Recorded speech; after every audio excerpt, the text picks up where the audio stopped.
Então, hoje eu vou falar para vocês como eu fiz, de onde eu saí, de onde eu vim.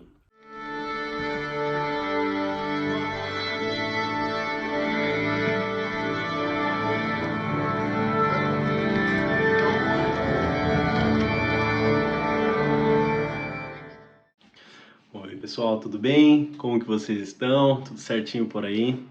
Meu nome é Gabriel Esquisato, eu vivo em Viena, mas nem sempre vivi. E nesse vídeo eu queria contar um pouquinho para vocês onde eu comecei, de onde eu vim, como eu cheguei aqui e ficar um pouquinho junto aqui, conversar sobre música no exterior também. Diversas vezes, assim, eu tô no meu Instagram, eu recebo perguntas, assim, várias diariamente, na verdade. Como que faz pra fazer isso? Como que faz pra fazer aquilo? Eu tô perdido, não sei nem por onde começar, é o que eu mais escuto. Ou como entrar em contato com o professor, ou como fazer aquilo, como que você fez, como que você fez, como que você quer. Então, hoje eu vou falar pra vocês como eu fiz, de onde eu saí, de onde eu vim. Eu nasci em São Paulo, e aí passei até os 8 anos em São Paulo, e fui para o interior de São Paulo, morar em Paulínia, porque meu pai tinha mudado de empresa, e fomos para Paulínia. Eu devia ter 9 anos quando cheguei por lá, e estudei em escola normal até os meus 12, 13 anos, quando eu resolvi fazer curso técnico de construção civil. Quase que Gabriel vira engenheiro, imagina? Fiz um ano de construção civil, e aí, um pouquinho antes desse ano acabar, minha mãe veio falar pra gente que tinha surgido um projeto social em Paulínia, Projeto Cidadão Musical. E Projeto Cidadão Musical. Como muitos de vocês, eu tocava na igreja, mas eu tocava flauta transversal. Não tocava viola, não. Tocava flauta transversal. E aí, beleza, né? Eu fazendo curso técnico e tal, e tá, vamos fazer. Eu olhei pro meu irmão olhou pra mim, falou sobre o projeto Cidadão Musical. Seria legal, né? Isso, aquilo. Conversamos um pouquinho sobre isso. E minha mãe falou, vocês vão fazer sim. Vocês vão fazer. A gente não tinha muito o que responder, né? A gente ia fazer, né? Mamãe falou. E era bem assim mesmo, em casa. Minha mãe falava que ia fazer, a gente fazia. Tinha que fazer.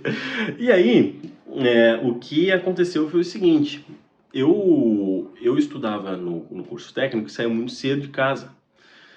E só voltava de noite. Então eu saía às 6 horas da manhã de casa e só chegava, eu acho que 6h30 de volta, um negócio assim.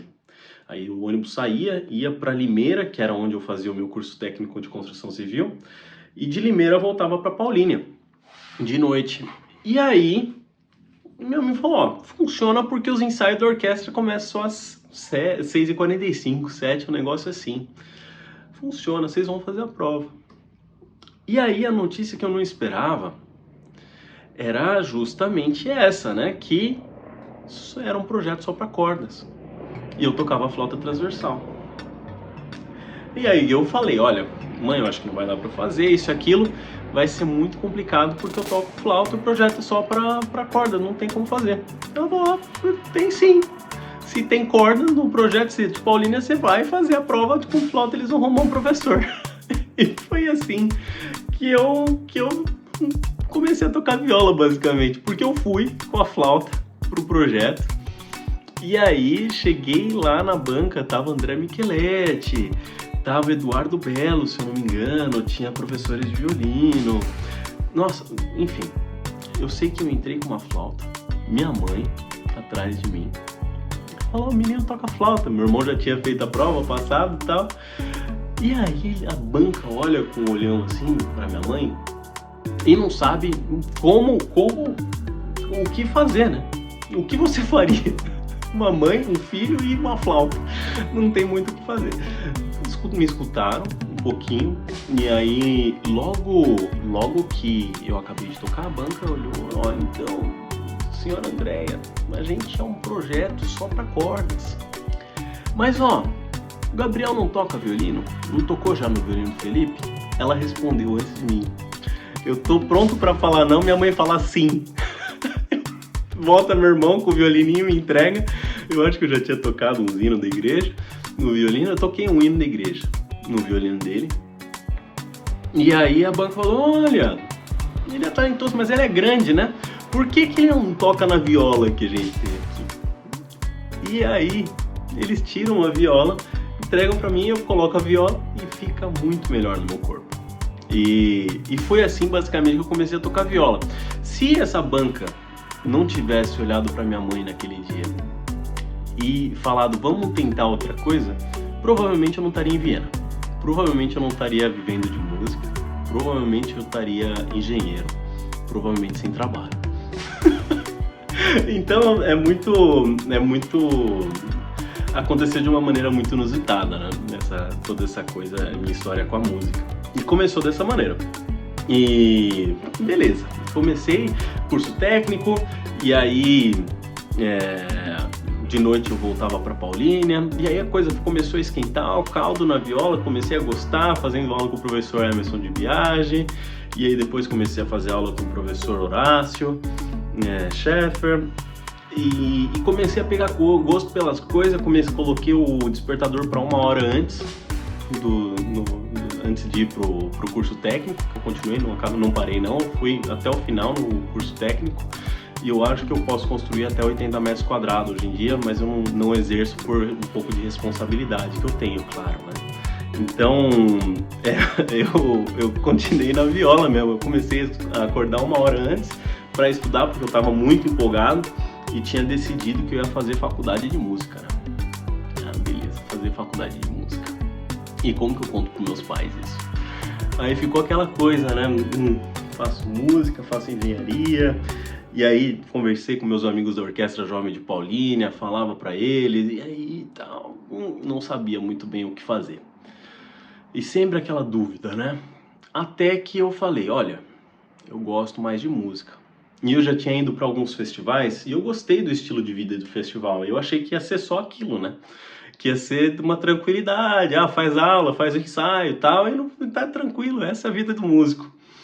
E eu fui mais ou menos nessa, eu falei, olha, não quero ser engenheiro não, engenheiro tem que trabalhar muito, músico não trabalha tanto, e eu tava enganadíssimo, né? Mas essa era a minha motivação. E aí peguei e fui fazer vestibular na Unesp, porque eu descobri que tinha um professor muito bom na Unesp, professor Ricardo Kubala. Eu falei, eu vou prestar a Unesp, vou ser músico. E aí, nessa de vou ser músico, vou pra Unesp, eu coloquei primeira opção música e segunda opção engenharia civil. E aí eu fui pesquisar nota de corte, né? E aí, nessa de vou pesquisar nota de corte, eu vi a nota de corte é mais baixa pra música. Então, o que eu fiz na prova foi, eu acertei o que precisava para passar em música, e nunca contei isso para meus pais, né? Então, fiz a minha prova da Unesp para passar em música, e passei, deu certo. Nem justifiquei nada, e aí olhei pro meu pai e falei, ó, não passei, é isso aí, vou fazer música. E aí, então eu tinha 16 anos quando eu fiz essa prova e já me mudei para São Paulo. Nessa de me mudar para São Paulo, a gente meus pais ajudaram muito, né, nesse período de estudar música, eles sempre foram muito parceiros comigo. Esse medo de contar para eles estava mais em mim do que neles mesmo, né? Então, isso aconteceu de uma maneira muito, muito inusitada, tudo, e foi me levando para esse caminho, né? E aí me mudei para São Paulo. Nessa de me mudar para São Paulo, já tava com uma coisa que batia sempre em mim, que eu sou uma pessoa, por natureza, muito acelerada. Eu gosto de dar gás nas coisas, de fazer. E aí, eu mal tinha chegado em São Paulo, já tava com um negócio na cabeça, eu quero estudar no exterior, quero estudar fora e tal. E aí me tranquilizei, eu falei, não, vou fazer meu bacharelado aqui e depois eu vou pro exterior. Depois eu faço lá fora, né? Mas aí foram acontecendo coisas que mudaram depois isso. Mas vamos lá, voltando para São Paulo, Gabriel com 16 anos. Eu conheci o professor Ricardo Kubala, e o professor Ricardo Kubala mudou minha vida de várias maneiras, assim, como pensar, como música, como estudar. Ele foi uma pessoa que me ajudou de várias maneiras. Ele me trouxe um pouco desse solo, sabe, de tranquilidade, de faz as coisinhas certas, que, olha, vai dar certo. Faz, só faz. E isso me guia até hoje. O professor Ricardo faleceu no ano, eu acho que já está fazendo um ano e meio, mais ou menos. E nossa, é uma perda para o mundo da música gigantesca. E quando ele faleceu, eu estava aqui em Viena e cortou o coração, né? De saber que ele foi meu orientador, foi meu professor que guiou todo o meu bacharelado, assim, né, por se dizer. E ele tá presente nos meus dias até hoje. Então, é uma homenagem também ao professor Ricardo. E beleza, cheguei em São Paulo e o que eu faço agora? O primeiro passo era ir na Orquestra Jovem, né? E aí eu fui para a Orquestra Jovem do Estado de São Paulo. E aí, logo depois fui para experimental. E aí, nesse período de orquestra jovem, eu já tava, nossa, eu preciso sair do Brasil, preciso sair do Brasil. E eu nunca vou esquecer a sensação de quando a gente foi fazer a turnê em Berlim com a Orquestra Jovem do Estado. Menininho de tudo, né? E, nossa, entrando no avião, isso, aquilo, tudo feliz. E aí a gente vai tocar na Concerthaus de Berlim, aquela coisa maravilhosa. Aí eu lembro que depois do concerto a gente foi tomar alguma coisa ali na frente da Filarmonia de Berlim. Nossa, e a gente só imaginando, nossa, que legal que seria tocar aqui, trabalhar por aqui e tal. Nossa, nem imaginava, né? E voltei com essa sensação calorosa, né, sobre o exterior, quando eu voltei pro Brasil. E aí eu pisei o pé no Brasil, eu falei, velho, eu não entendi nada do que esses alemão falavam, ô língua desgraçada. E aí, primeira coisa que eu fiz foi eu vou procurar um professor de alemão, porque se eu quiser vir estudar fora, eu vou ter que falar pelo menos um pouquinho para entender essa língua, né? E aí comecei a estudar alemão. E aí já tinha me mudado para a orquestra experimental de repertório logo depois e estava me organizando financeiramente e tudo mais. E aí eu comecei a fazer música de câmara com meus amigos do Pianosofia, que eu levo no coração também. Mudaram minha vida no conceito musical e tudo mais. E aí Pianosofia, convivendo ali com o Rafael Cesário, com o Christian, com o Yuri Pingo, com o Leandro Roverso, com o Aragone, todas essas pessoas maravilhosas, gente, e mudando assim a concepção sobre música, sobre vida e me encaminhando para um caminho realmente diferente do que eu estava antes. E isso me deixou balançado, né? Porque gente, como eu não tinha visto aquilo antes, né? O que era aquilo que eu estava vivendo, né? Que fase era aquela? E eu sabia que era muito bom, que era uma mudança muito boa. E isso me impulsionou ainda mais para querer viver experiências ainda mais marcantes com música, né? Eu sabia que vindo para o exterior eu provavelmente teria essas experiências. E aí comecei até que deu certo de vir para o exterior. E aí cheguei aqui em Berlim, na primeira vez que eu vim fazer aulas com um professor na Alemanha, fiz aulas por 3 meses. Só que para vir para cá, para chegar aqui, teve um processo muito traumático no Brasil, né? Esse processo traumático envolveu uma instituição que eu não vou mencionar o nome por razões claras, mas o que aconteceu foi que eu estava em contato com um professor em Berlim e esse professor disse para mim, olha, vem para cá em tal data, eu acabei de me tornar professor numa universidade na Áustria e vai ter prova tal data e venha, eu quero que você faça a prova, eu tenho vaga na minha classe. Falei, olha que legal. vai dar boa. E aí consegui patrocínio com uma família, tava tudo certo, tudo andando bem, estudando alemão, fazendo meus estudos de viola. O professor Ricardo me apoiou, falou vai e tal, vai ser legal. E aí eu tranquei meu bacharelado na Unesp. Eu estava no final do terceiro ano, exatamente, final do terceiro ano, tranquei meu bacharelado na Unesp. E aí, beleza, tô voltando um dia da aula de alemão, e eu recebo um e-mail.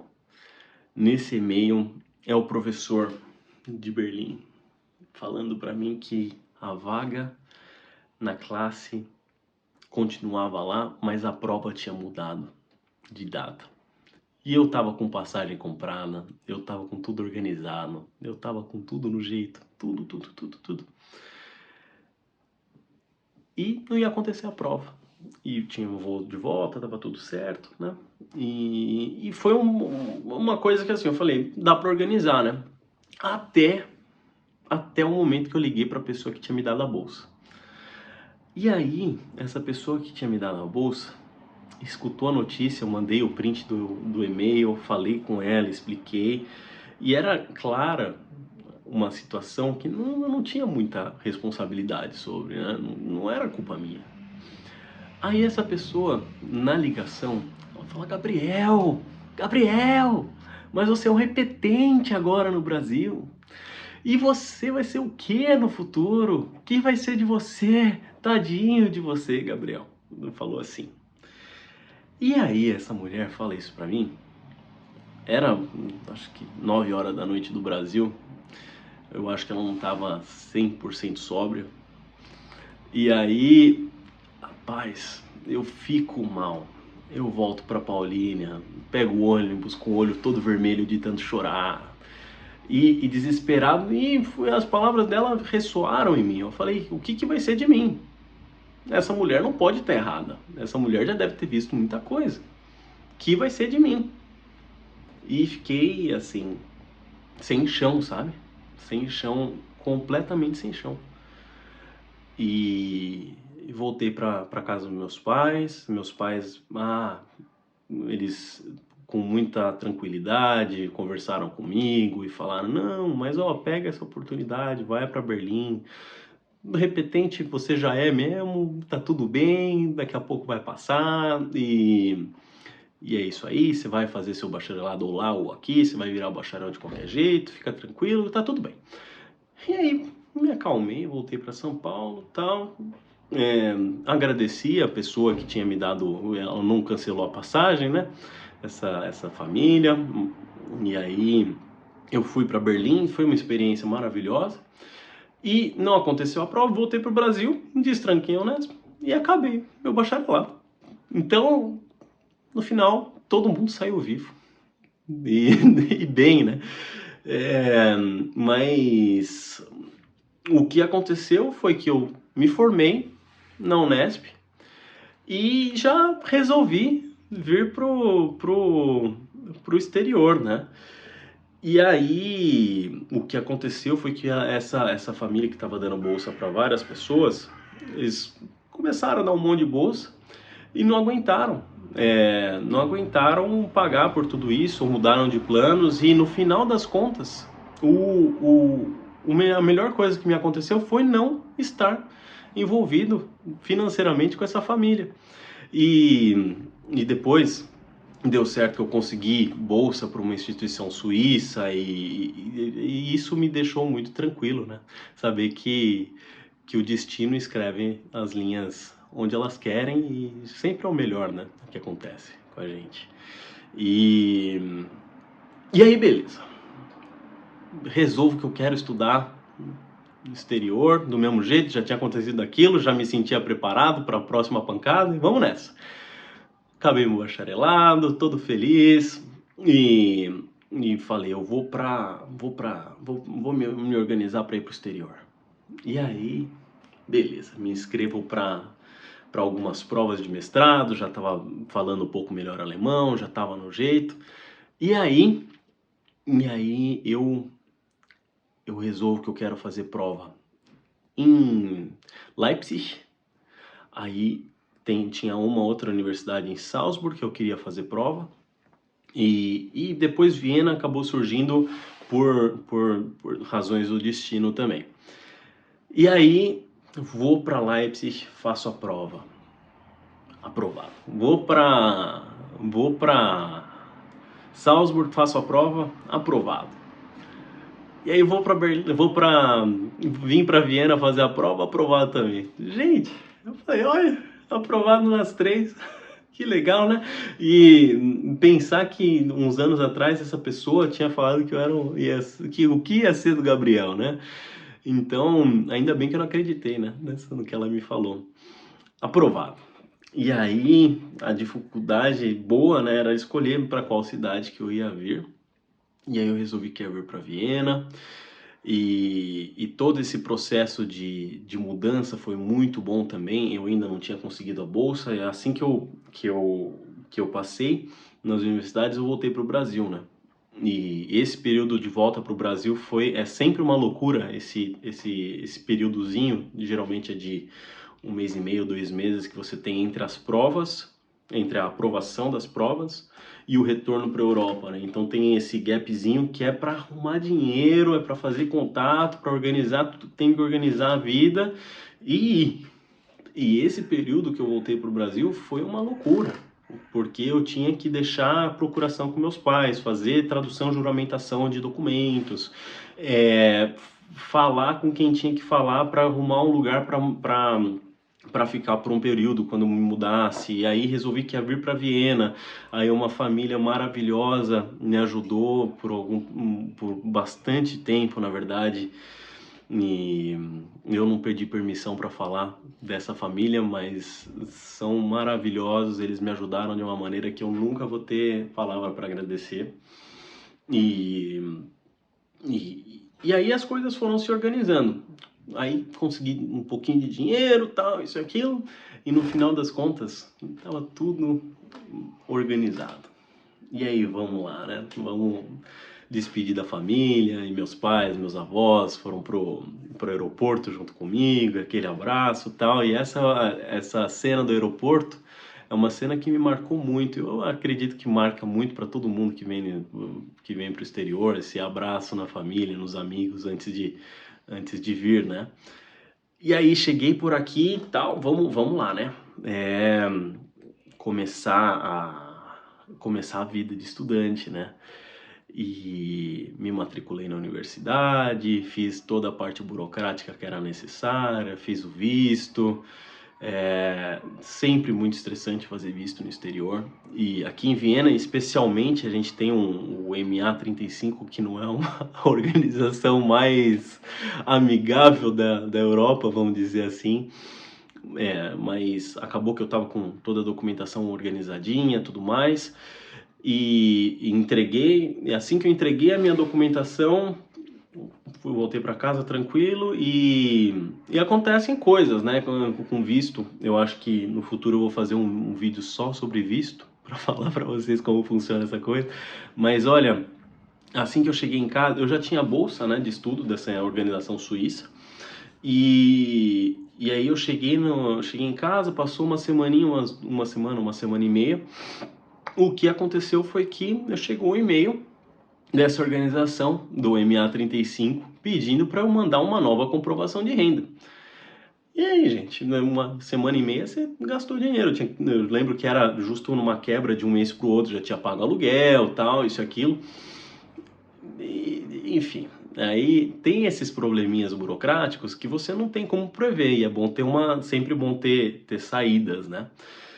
E se eu pudesse falar para vocês o que foi mais difícil, burocracia ou tocar, ou fazer as provas e tudo mais, eu acho que a parte burocrática é mais chata, porque ninguém fala os caminhos das partes burocráticas. Então você tem que descobrir dando cabeçada, né? E o problema dessas cabeçadas é que muitas vezes tem gente que a cabeçada não tem como ser reparada, né? Então A parte burocrática sempre é mais perigosa do que a parte tocada, porque a parte tocada sempre tem gente te encaminhando, né? Então, é um ponto delicado toda essa questão da organização, de como fazer a coisa para dar certo, né?